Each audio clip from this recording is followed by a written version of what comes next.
बादल सर की पाठशाला में आप सभी बच्चों का फिर से स्वागत है। आज हम एक नए वीडियो के साथ आए हुए हैं। कक्षा 12 हिंदी के अनिवार्य संस्कृत में जो ऋतुवर्णनम पाठ है उसमें जो प्रश्नों के उत्तर हैं या प्रश्नोत्तरी हैं उनको लेकर के हम आज आपके सामने आए हुए हैं।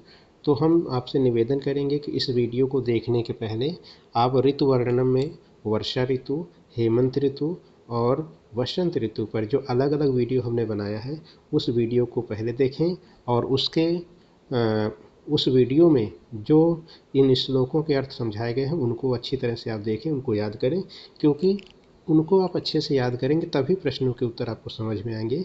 तो इसलिए हम चाहते हैं कि इस वीडियो को देखने के पहले आप उस वीडियो को देखें, उसमें प्रश्नों के उत्तर उसमें जो श्लोकों के अर्थ दिए गए हैं उसको ध्यान से पढ़ें, ध्यान से उसको समझें और उसके बाद इस वीडियो को आप देखें तो आपको ज़्यादा समझ में आएगा। तो इसलिए उसको ज़रूर देखिएगा। तो चलिए आज हम आपको इस ऋतुवर्णनम पाठ पर जो प्रश्नों के उत्तर हैं या प्रश्नोत्तरी है उसको देखते हैं। तो बिना देरी करते हुए चलिए आज हम शुरू करते हैं आपको। तो सबसे पहले जो प्रश्न दिया गया है लघुत्तरी प्रश्न है, इसको देखते हैं। इसमें सबसे पहले लिखा है वर्षतो गगनम कीदृशम भवति। वर्षतो अर्थात वर्षा ऋतु में, गगनम अर्थात आकाश, कीदृशम भवति कैसा होता है।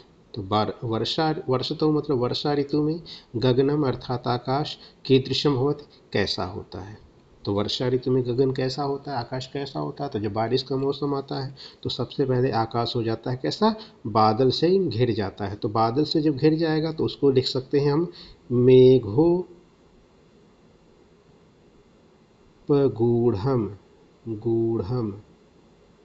मेघोपगूढ़म, या तो हम मेघोपगूढ़म लिखेंगे या फिर लिख सकते हैं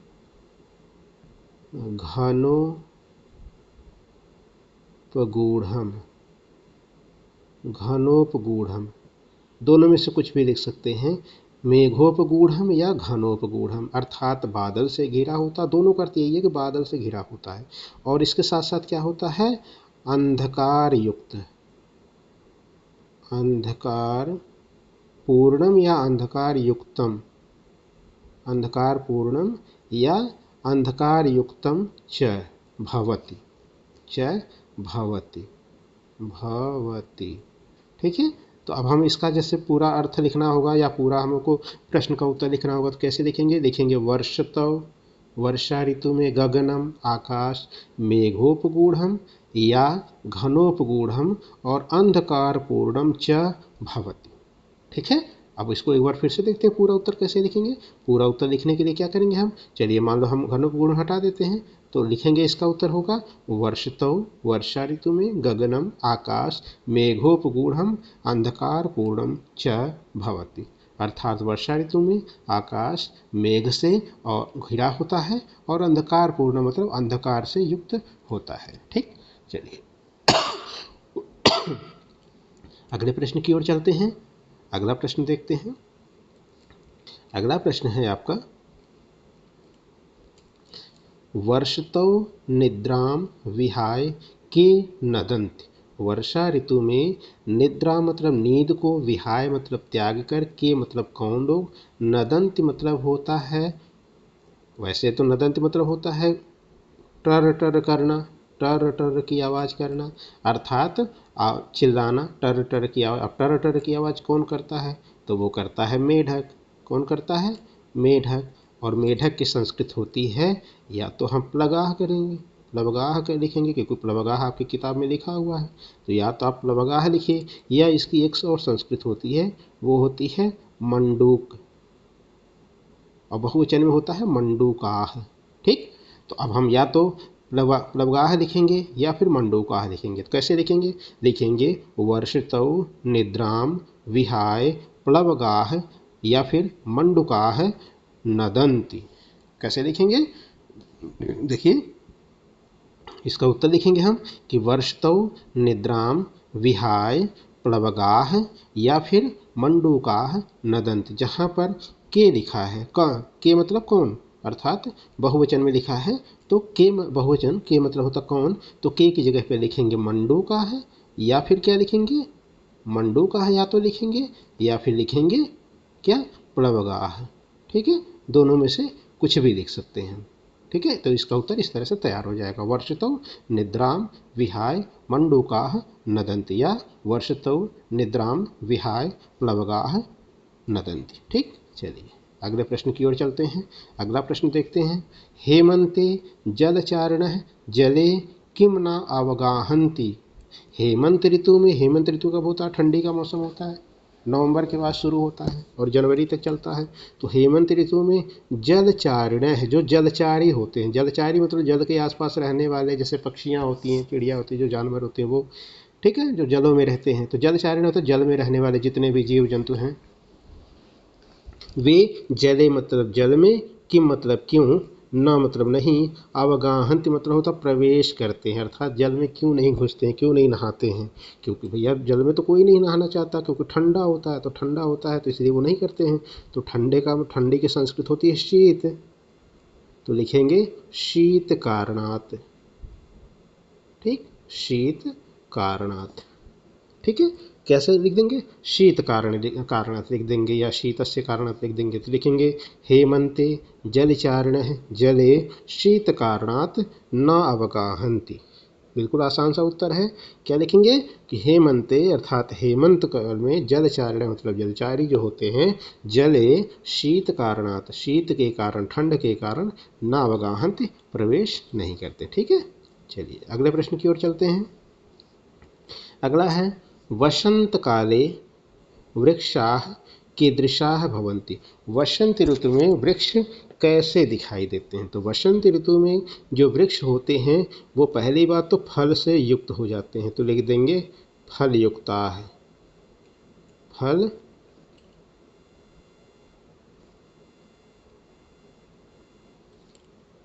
क्या लिख देंगे, फल युक्ताः, फल युक्ताः। और कैसे हो जाते हैं, फल युक्ताः हो जाते हैं और उसके साथ साथ पुष्प युक्ताः भी हो जाते हैं, फूल से भी लद जाते हैं। तो फल युक्ताः और पुष्प युक्ताः, फल युक्ताः पुष्प युक्ताः च भवन्ति। ठीक, देख लीजिए, वसंत काले वृक्षाः कीदृशा भवन्ति, कैसे हो जाते हैं, तो लिखेंगे वसंत काले वृक्षाः फलयुक्ता पुष्पयुक्ता च भवन्ति, फलयुक्ता पुष्पयुक्ता च भवन्ति, फल से युक्त हो जाते हैं और पुष्प से युक्त हो जाते हैं। तो फलयुक्ता पुष्पयुक्ता च भवन्ति। ठीक है, चलिए अगले प्रश्न की ओर चलते हैं। प्रश्न संख्या 5 लिखा है, कानन द्रुमाः गाम पुष्पैः कदा अवकिरन्ति। कानन ध्रुवाः, कानन मतलब होता है जंगल के, वनों के, ध्रुव मतलब होता है वृक्ष। तो जंगल के जो वृक्ष हैं वे, गाम मतलब होता है पृथ्वी पर, पृथ्वी पर जमीन पर, पुष्पई मतलब फूलों को, कदा मतलब किस समय, अवकिरंत मतलब गिराते हैं या फूलों की वर्षा कब करते हैं। तो कानन द्रुमाः अर्थात जंगल के जो वृक्ष हैं, जंगल के जो पेड़ हैं, गाम मतलब पृथ्वी पर, पुष्पई मतलब फूलों को, कदा मतलब कब, अवकिरंती मतलब होता बिखेरते हैं, अर्थात पुष्पों की वर्षा कब करते हैं। तो किस ऋतु में करते हैं, वो करते हैं वसंत ऋतु में। किस ऋतु में करते हैं, तो कदा जहाँ लिखा है वहाँ लिखेंगे वसंते। क्या लिखेंगे, वसंते, अर्थात वसंत ऋतु में। वसंते भी लिख सकते हैं, वसंत काले भी लिख सकते हैं, कुछ भी लिख दीजिए आप, वसंत लिखिए या वसंत काले लिखिए। ठीक, तो कानन द्रुमाः गाः पुष्पैः कदा अवकिरन्ति, कदा जहाँ कदा लिखा उसकी जगह या तो वसंते लिख देंगे या वसंत काले लिख देंगे। तो कानन द्रुमाः गाम पुष्पैः वसंते या वसंत काले अवकिरन्ति। ठीक, चलिए अगले प्रश्न की ओर चलते हैं। अगला प्रश्न है, हेमंते वृक्षाः लताश्च प्रसुप्ता इव कथम प्रतीयन्ते। हेमंते मतलब हेमंत ऋतु में, हेमंते हेमंत ऋतु में, वृक्षाः मतलब जो वृक्ष हैं, लताश्च मतलब लताएं हैं, प्रसुप्ता इव कथम प्रतीयन्ते,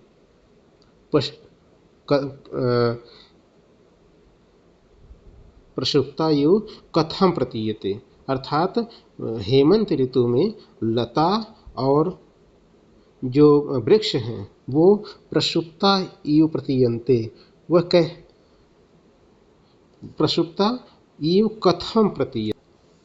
तो देखिए, हेमंते मतलब हेमंत काल में, वृक्षा मतलब वृक्ष, लता मतलब लता, प्रसुप्ता इव सोए हुए के समान, कथम प्रतीयन्ते क्यों प्रतीत होते हैं, मुरझाए हुए के समान क्यों प्रतीत, हेमंते हेमंत ऋतु में प्रसुप्ता आयु सोए हुए के समान क्यों प्रतीत होते हैं। तो उसका उत्तर होगा कि हेमंत काल में जो वृक्ष हैं और जो लताएं हैं वो एक तो उस पर ओश की बूंदें पड़ती हैं। क्या पड़ती हैं? ओश की बूंदें। तो लिखेंगे तुषार, तुषार पतनेन, पतनेन, तुषार पतनेन। और इसके साथ साथ इसमें क्या होता है, पुष्प हीन, पुष्प हीनत्वेन, हीनत्वेन, पुष्प हीनत्वेन का मतलब होता है पुष्प से हीन होने के कारण, पुष्प से हीन होने के कारण। मतलब हेमंत ऋतु में लताएं और जो पेड़ हैं वो एक तो ओस से घिर जाते हैं, उसके ऊपर ओस इतनी ज़्यादा पड़ती है कि वो ओस से घिर जाते हैं। दूसरी बात पुष्पहीनत्वेन, अर्थात वह पुष्पों से रहित हो जाते हैं, उसमें पुष्प नहीं रहते हैं, पुष्प बचते नहीं, क्योंकि उसमें जो पेड़ क्या कहते हैं पत्ते और पुष्प जो हैं वो झड़ने लगते हैं, गिरने लगते हैं। इसके कारण वो ऐसा लगता है जैसे प्रसुप्ता इव, सोए हुए के समान वो प्रतीत होते हैं। ठीक है, तो यहाँ पर जहाँ लिखा है कथम वहीं पर लिख देंगे तुषार पतनेन या पुष्पहीनत्वेन। तुषार पतनेन अर्थात तुषार पतनेन मतलब ओश गिरने के कारण, और पुष्पहीनत्वेन मतलब होता है पुष्प से हीन होने के कारण। वो कैसे प्रतीत होते हैं? प्रसुप्ता इव प्रतीत, सोए हुए के समान प्रतीत होते हैं। ठीक है, चलिए अगले प्रश्न की ओर चलते हैं। अगला प्रश्न देखते हैं। वर्ष वसंत ऋतौ पुष्पिता कर्णिकारा कीदृशा प्रतीयन्ते। वसंत ऋतु अर्थात वसंत ऋतु में पुष्पिता कर्णिकारा कीदृशा प्रतीयन्ते।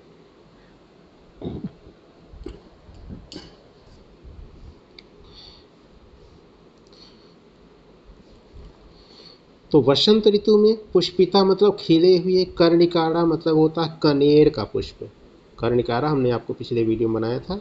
कर्णिका मतलब होता है कनेर का फूल या कनेर का पुष्प। कर्णिका अर्थात कनेर का वृक्ष या कनेर का पुष्प जो होता है, कीदृशा मतलब कैसा, प्रतीयन्ते मतलब प्रतीत होता है। तो वसंत ऋतु में खिला हुआ, पुष्पिता मतलब खिला हुआ, कर्णिकारा कनेर का जो वृक्ष है या कनेर का जो फूल है वो कीदृशा प्रतीयन्ते, तो कैसा प्रतीत होता है वो प्रतीत होता है आपको, एक तो ऐसा लगता है जैसे कि कोई मनुष्य, ये हमने बताया था आपको पिछले वीडियो में, आपने पढ़ा होगा, तो उसमें हमने बताया है कि वो ऐसा प्रतीत होता है जैसे कोई मनुष्य जो है वो एक तो पीला वस्त्र पहन रखा हो, मतलब पीताम्बर पहन रखा हो, और या फिर ऐसा लगता है पीताम्बर पहन रखा हो और साथ ही साथ वो स्वर्ण से युक्त अर्थात सोने के गहने पहन रखा हो। ठीक है, तो इसको हम कैसे लिखेंगे? लिखेंगे वसंत ऋतौ पुष्पिता कर्णिकारा स्वर्ण युक्ता, स्वर्ण युक्ता, स्वर्ण युक्ता, स्वर्ण युक्ता पीताम्बरा, पीताम्बरा, पीताम्बरा नरा इव, नरा, नरा मतलब मनुष्य, इव मतलब समान, मतलब ऐसे लग रहा है कि कोई स्वर्ण से युक्त अर्थात सोना पहना हुआ और पीताम्बरा मतलब पीले वस्त्र को धारण किया हुआ, नरा इव मतलब मनुष्य के समान वो प्रतीत होता है। ठीक है, वसंत ऋतु पुष्पिता कर्णिकारा अर्थात खिला हुआ जो कनेर का पुष्प है या कनेर का वृक्ष है वो कैसा प्रतीत होता है? स्वर्ण युक्त अर्थात सोने से युक्त, और पीताम्बरा मतलब होता है पीतल, पीताम्बरा मतलब पीला वस्त्र पहना हुआ, नरा इव जो मनुष्य है उसके समान प्रतीयन्ते प्रतीत होता है। ठीक है, चलिए अगले प्रश्न की ओर चलते हैं। अगला प्रश्न देखते हैं। अगला प्रश्न है वर्षा काले पर्वत शिखराणि कैः तुलितानि। वर्षा काले पर्वत शिखराणि कैः तुलितानि। वर्षा काल में पर्वत शिखरों की कैः तुलितानि अर्थात किससे तुलना की गई है। वर्षा काल में पर्वत शिखरों की कैः मतलब किसके साथ, तुलितान मतलब तुलना की गई है।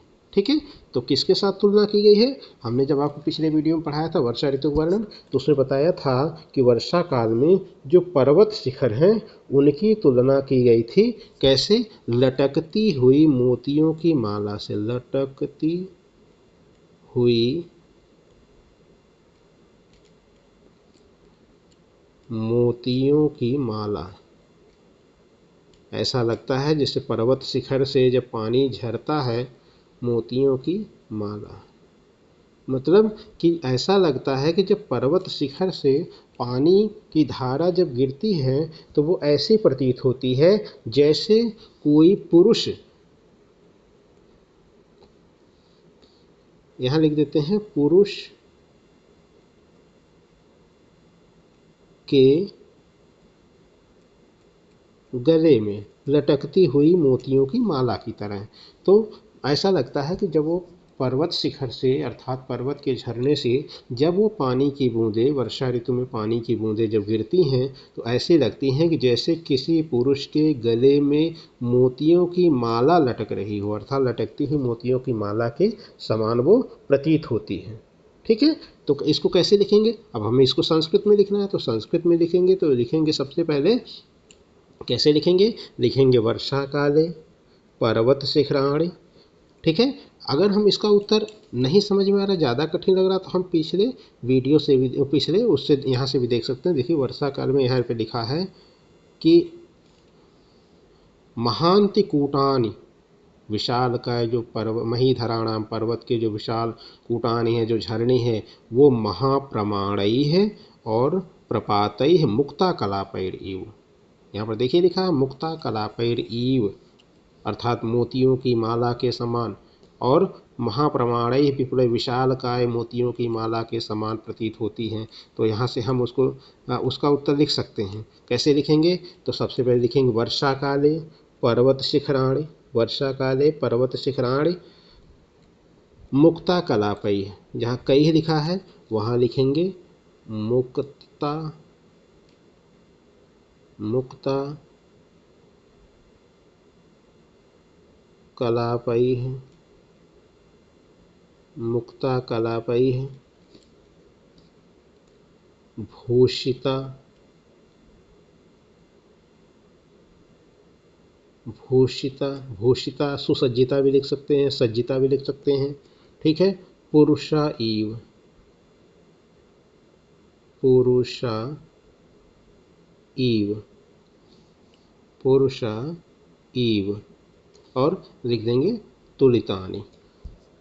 ठीक है, हाँ तुलितानि।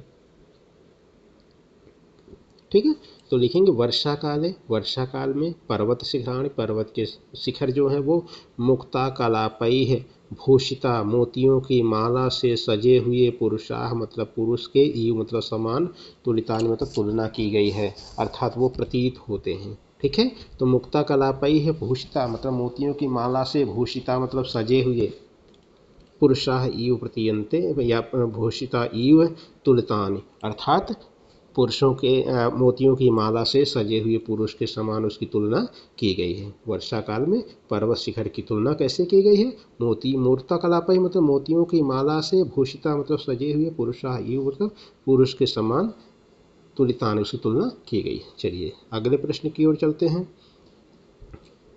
अगला प्रश्न है हेमंते विपुष्पा वनराज्य कथम प्रतीयन्ते। हेमंते, हेमंते विपुष्पा वनराज्य कथम प्रतीयन्ते। ठीक है, तो हेमंत ऋतु में विपुष्पा वनराज्य है, कथम प्रतीयन्ते अर्थात हेमंत ऋतु में जो विपुष्पा मतलब पुष्पों से रहित, विपुष्पा अर्थात पुष्पों से रहित, वनराज्य है मतलब जो वनराज है अर्थात जो जंगल है वह कथम प्रतीयन्ते कैसा लगता है। तो वह हेमंत ऋतु में जो पुष्पों से रहित पुष्पों से रहित जो वनराज है वो ऐसा लगता है जैसे वो सोया हुआ हो। तो लिखेंगे प्रसुप्ता, प्रसुप्ता,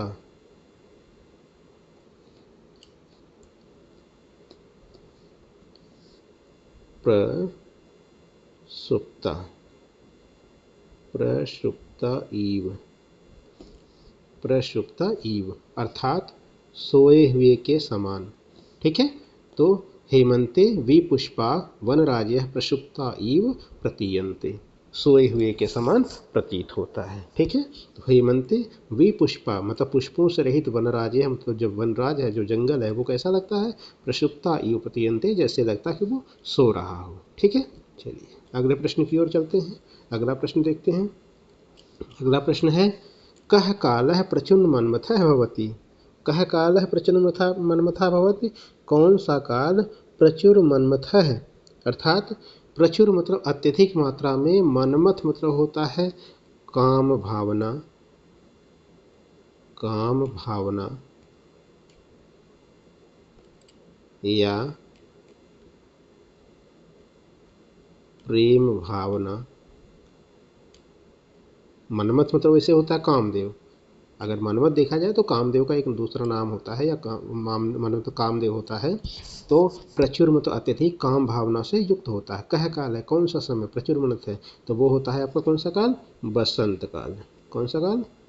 बसंत काल। वो कौन सा काल होता है? वसंत काल होता है। ठीक है, तो वसंत काल जो होता है वो प्रचुर मन्मथ भवत। तो यहाँ पे लिखेंगे वसंत काल है प्रचुर मन्मथ भवत। बहुत आसान सा जवाब है, जहाँ पर कह लिखा वहाँ पर लिखेंगे वसंत। वसंत काल है प्रचुर मन्मथ भवती। ठीक है, वसंत का समय जो है वो काम भावना से युक्त होता है। चलिए अंतिम प्रश्न देखते हैं। अंतिम प्रश्न है हेमंत ऋतौ दिवसा कीदृशा भवन्ति। हेमंत ऋतौ दिवसा कीदृशा भवन्ति, हेमंत ऋतु में जो दिन होता है वो कैसा होता है। हेमंत ऋतु में जो दिन होता है वो कैसा होता है, तो इसका उत्तर जानने के लिए हम एक बार वहाँ पे देख सकते हैं। आइए हम आपको दिखाते हैं। देखिए यहाँ पर लिखा है हेमंत ऋतु में दिन के लिए सबसे पहले लिखा अत्यंत सुख संचारा, अत्यंत सुखों का संचार करने वाला होता है। कैसा होता है?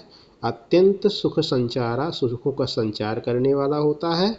क्या? दिवसा दिन, और शुभगादित्य, शुभगादित्य जो सूर्य होता है वो सुभग होता है, अर्थात वह अच्छे सुखकारक होता है, मतलब खुशी को देने वाला, क्योंकि सूर्य की रोशनी जो होती है वो ठंडक में अच्छी लगती है। तो शुभगा अर्थात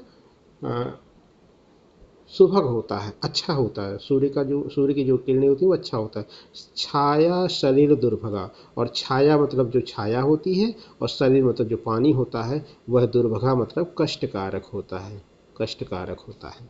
ठीक है, तो लिखा कि हेमंत ऋतु में दिवसा कीदृशा भवन्ति, हेमंत ऋतु में दिन दिन कैसा होता है। तो दिन जो होता है हेमंत ऋतु में लिखेंगे अत्यंत सुख संचारा, दोपहर का समय कैसा होता है। मध्याह्ने स्पर्शतः सुख, जो दोपहर का समय होता है वह सुखों को स्पर्श करता है। सुखों को क्या करता है? स्पर्श करता है। क्यों करता है? क्योंकि दोपहर के समय में धूप निकल आती है, और हम धूप में बैठते हैं तो अच्छा लगता है। तो मध्याह्ने दोपहर के समय सुखा स्पर्शतः, सुख को स्पर्श करता है। दिवसा शुभगादित्य है, और जो दिन होता है वह सुभग मतलब सुंदर होता है। दिवस जो होता है वो शुभगादित्य है, अर्थात सूर्य के कारण वो कैसा होता है? सुभग होता है, अच्छा होता है, सुखकारक होता है। और छाया शरीर दुर्भगा है, अर्थात जो छाया होती है और जो शरीर होता पानी होता है वो दुर्भगा है, अर्थात वो कष्टकारक होता है। तो हम चाहे तो इस तरह को इसको भी लिख सकते हैं, या फिर ऐसे लिख सकते हैं कि हेमंत ऋतु दिवसा सुख दिवसा है सुख संचारा है, सुख संचारा है। फिर से लिख देता हूँ, सुख संचारा है, सुखों का संचार करने वाला। और कैसा होता है? शुभगादित्य, शुभगादित्य, शुभगादित्य अर्थात जो आदित्य होता है, जो सूर्य होता है वो शुभकारक होता है। और लास्ट में लिख देंगे क्या? लास्ट में लिख देंगे आपको छाया सलिल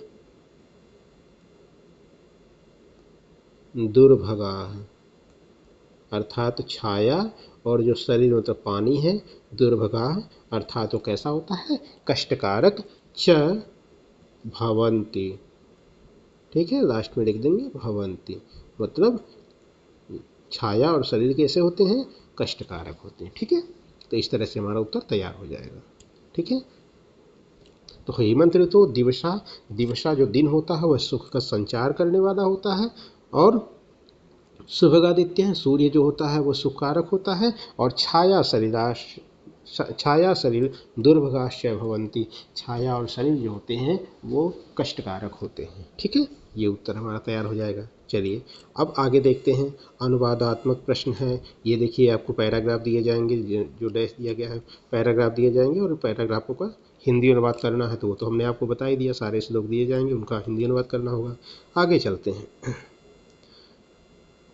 प्रश्न संख्या 2 में देखिए लिखा है, निम्नलिखित सूक्तिपरक वाक्य की ससंदर्भ हिंदी व्याख्या कीजिए।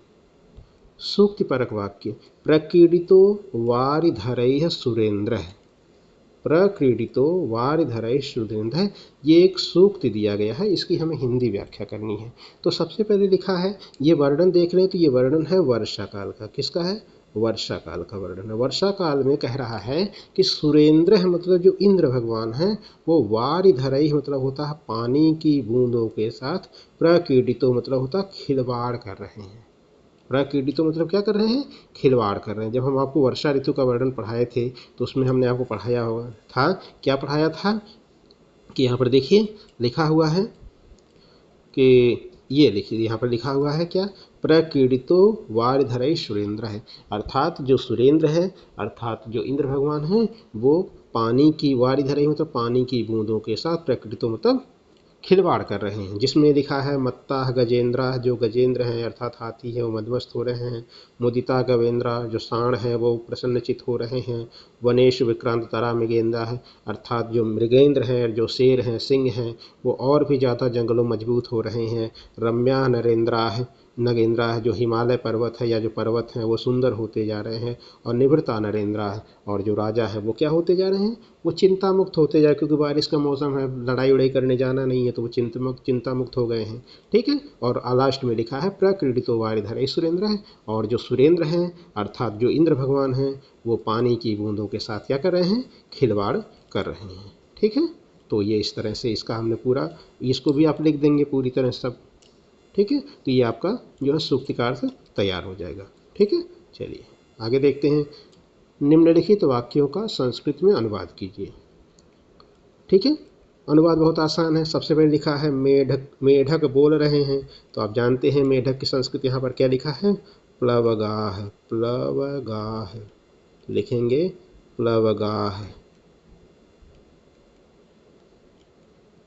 प्लवगाह, और बोलना का यहाँ पर लिखा है नदंती, नदंती लिखा है तो लिख देंगे नदंती, ठीक है।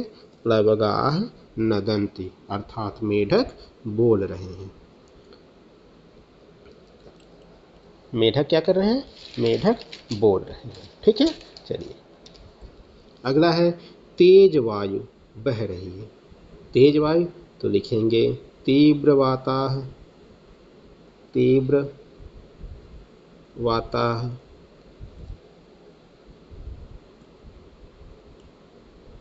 प्रवहन्ति, प्रवहन्ति, तीव्र वाताह प्रवहन्ति, ठीक, तेज वायु बह रही है।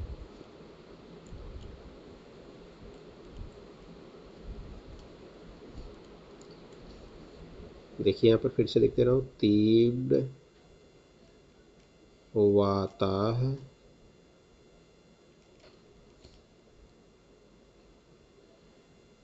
प्रवहन्ति, तीव्र वाताह प्रवहन्ति, ठीक है। ये इसका अनुवाद हो जाएगा। और आखिरी अनुवाद आपका है, देखिए लिखा है इंद्र बादलों से खेल रहे हैं, बस ऊपर जो अभी सूक्ति है इसी को लिख देंगे आप, सुरेंद्र वारिधरैः प्रक्रीडितः, ठीक है। ये हम सीधे सीधे यही लिख देंगे, सुरेंद्र है, सुरेंद्र अर्थात इंद्र भगवान, वारिधरई बादलों से प्रकीर्तितः खेल रहे हैं। ठीक है, तो प्राकीर्तितो जहाँ लिखा है वहाँ पे लिख दीजिएगा प्रक्रीडितः। प्रकीर्तितो लिख देंगे तो भी सही होगा, लेकिन आप लिखिएगा प्रकीर्तितः। ठीक है, तो ये इसका अनुवाद हो जाएगा। चलिए आगे चलते हैं, आगे देखते हैं क्या है। व्याकरणात्मक प्रश्न कुछ दिया गया है, इसको हम समझने की कोशिश करते हैं। लिखा है सबसे निम्नलिखित में संधि विच्छेद कीजिए। संधि विच्छेद कीजिए, तो संधि विच्छेद तो आपको आसान हमें लगता आता ही होगा। पहला लिखा है नगेंद्र है, नगेंद्र जो होता है वो होता है नग धन इंद्र है, नग धन इंद्र है, नग धन इंद्र है, नगेंद्र है, नग धन इंद्र। आ के बाद ई आया हुआ है तो ए हो गया है। ठीक है, और ये संधियाँ होती है गुण संधि। कौन सी संधि होती है? आ के बाद ई आए, आ के बाद ऊ आए। ठीक है, ये गुण संधि में आता है। अगर आ के बाद ई आए तो ए हो जाता है गुण संधि, आ के बाद ऊ आए तो ओ हो जाता है, ये भी गुण संधि होता है। आ के बाद अगर री आता है, री आता है तो और हो जाता है। ठीक है, ये सब गुण संधि में आते हैं। तो ये आपका नगेंद्र जो है ये गुण संधि में आएगा। नग धन इंद्रा है, नगेंद्र है। ठीक है, चलिए आगे देखते हैं। आगे लिखा है घनोपगूढ़ है, घनोपगूढ़म। इसका संधि विच्छेद होगा घन धन उपगूढ़म, उपगूढ़म, घन धन उपगुण। यहाँ पर देखिए आ के बाद ऊ आया, अभी हमने जैसे बताया था, आ के बाद ई आया तो गुण संधि, आ के बाद ऊ आएगा तो भी गुण संधि। ये कौन सी संधि हो जाएगी? गुण संधि हो जाएगी। ठीक है, घन उपगूढ़म अर्थात घनोपगूढ़म। ठीक है, आ के बाद ऊ आया तो ओ हो गया है घनोपगूढ़म, ये आपका हो गया, ये भी गुण संधि हो गया। ठीक है, चलिए आगे देखते हैं। अगला है जलौघ। जलौघ, जलौघ की जो संधि विच्छेद होगी वो होगा जल धन ओघ, जल धन ओघ। ओघ मतलब होता है जलाशय। ठीक है, जल धन ओघ जलाशय, जलौघ अर्थात जलौघ बन जाएगा। जल धन ओघ जलाघ, जलौघ। ये होता है आपकी वृद्धि संधि। कौन सी संधि होगी?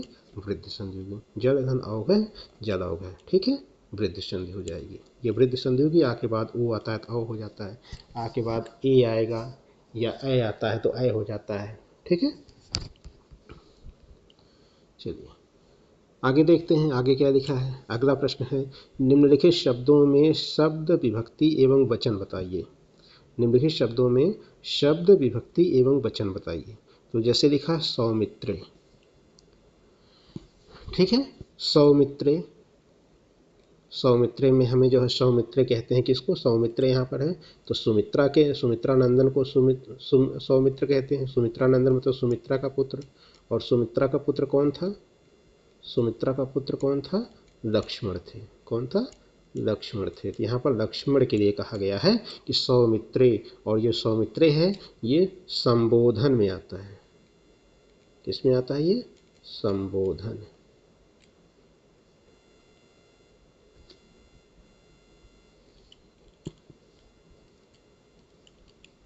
ये किस में आता है? ये आता है संबोधन में। ठीक है, तो यहाँ पर देखेंगे सौमित्र, सौमित्र ये हो जाएगा संबोधन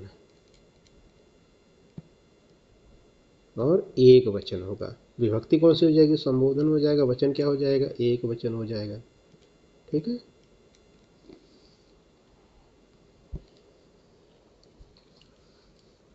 संबोधन। और संबोधन को प्रथमा विभक्ति का भी एक भाग माना जाता है, तो इसको हम प्रथमा भी लिख सकते हैं, क्योंकि संबोधन को प्रथमा का ही एक हो जाता है। संबोधन में भी प्रथमा व्यक्ति ही माना जाता है, कर्ता का प्रथमा व्यक्ति माना जाता है। लेकिन यहाँ पर संबोधन चूंकि दिया है ऑप्शन, तो इसलिए हम इसको संबोधन बोलेंगे। सौमित्रे में संबोधन होता है, संबोधन एक वचन होगा। ठीक है, अगला है वना नाम। वना नाम, ये वन नाम नहीं वना नाम होगा। वना नाम में होगा षष्ठी विभक्ति, षष्ठी बहुवचन।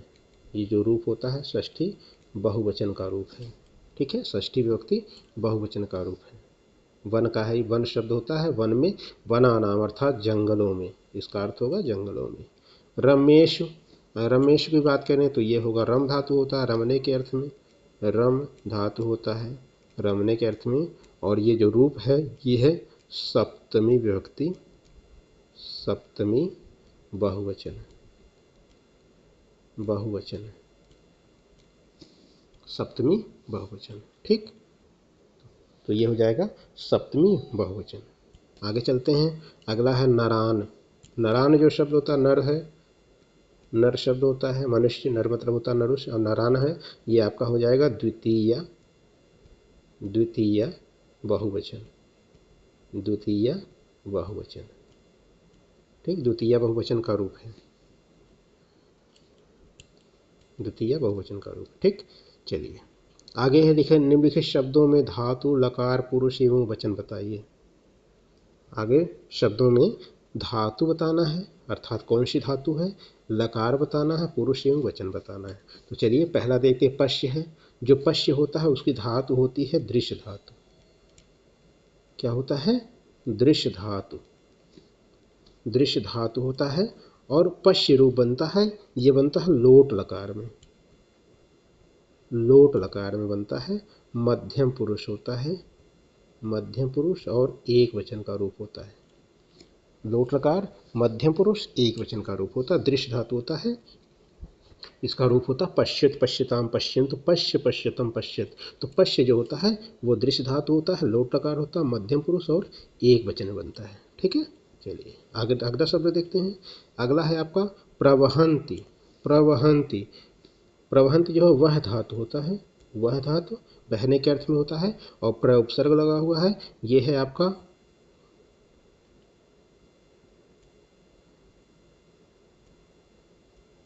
प्रथम पुरुष एक वचन, प्रथम पुरुष एक वचन। और अगर लकार की बात करें तो ये है आपका लट लकार, लट लकार प्रथम पुरुष सॉरी बहुवचन होगा, माफ कीजिएगा, ये हो जाएगा आपका, ये आपका हो जाएगा बहुवचन में, बहुवचन में। ठीक है, प्रथम पुरुष बहुवचन लट लकार है। ठीक है, चलिए आगे देखते हैं अगला प्रश्न। नदंती, अगला है नदंती। नदंत धातु है, नदंती अभी आपको प्लवगाह शब्द में आया ही था, नद धातु है नदंती, शोर मचाने की या टर टर करने की आवाज में। तो यह हो जाएगा लट लकार प्रथम पुरुष और बहुवचन, प्रथम पुरुष बहुवचन का रूप है नदंती, नदंती, लट लकार प्रथम पुरुष बहुवचन का रूप हो जाएगा नदंती। ठीक है, चलिए आगे देखते हैं। निम्नलिखित शब्दों में धातु एवं प्रत्यय बताइए। निम्नलिखित शब्दों में धातु एवं प्रत्यय बताइए। तो दो शब्द दिया, पहला है वितृप्ता, वितृप्ता। ठीक है, वितृप्ता। तो इसमें पहली बात तो वी उपसर्ग है, वी उपसर्ग है, तृप धातु है, तृप धातु है और अक्त प्रत्यय है, अक्त प्रत्यय है। वितृप्ता अर्थात वितृप्त मतलब संतुष्ट होना, परिपूर्ण हो जाना। ठीक है, वी उपसर्ग है, तृप धातु है और अक्ता प्रत्यय लगा हुआ है। ठीक है, तो अगर इसमें धातु की बात करें तो यह है कौन सी, तृप धातु है। और प्रत्यय की बात करें तो है अक्ता प्रत्यय। ठीक है, चलिए आगे देखते हैं। अगला है प्रबुद्धा। प्रबुद्धा, इसमें अगर देखें तो प्र उपसर्ग है, प्र उपसर्ग है, बुध धातु है, बुध धातु है। ठीक है, और अगर हम प्रत्यय की बात करें तो अक्त प्रत्यय इसमें भी है, अक्त प्रत्यय है। ठीक है, तो अक्त प्रत्यय है, लेकिन ये बनता है जाकर के प्रबुद्ध है। क्या बनता है, प्रबुद्ध है, ये बनता है प्रबुद्ध। ठीक है, लेकिन ये प्रबुद्ध जो है बनता है, ये बनता है पुल्लिंग में।